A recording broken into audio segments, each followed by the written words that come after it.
বাংলাদেশে গণ অধিকার পরিষদে আপনি যোগ দিলেন, জি। এর কারণ কি?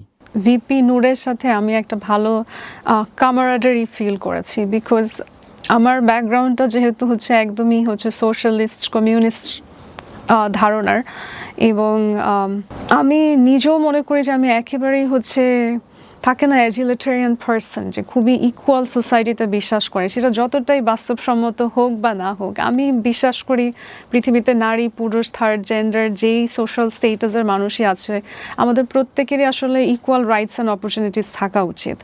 তো সেই বিশ্বাসের জায়গায় আমার কাছে মনে হয়েছে যে গণ অধিকার পরিষদের নেতৃত্বে যে আছে তার সাথে আমার একটা ভালো আইডিওলজিক্যাল সিঙ্ক হয়েছে। এখন এটা যতদিন পর্যন্ত আমার কাছে মনে হবে যে কনসিস্টেন্ট, ততদিন পর্যন্ত আমি গণ অধিকার পরিষদের সাথে থাকবো। তাহলে আগামীতে আপনি তো শুনলাম আপনি মেয়র নির্বাচন করছেন। ইয়েস, ইনশাআল্লাহ। এটার কারণ কি, মানে কি পরিকল্পনা এগোচ্ছেন? এটা অ্যাকচুয়ালি টু বি ফ্র্যাঙ্ক এটা ভিপি নূরের আইডিয়া।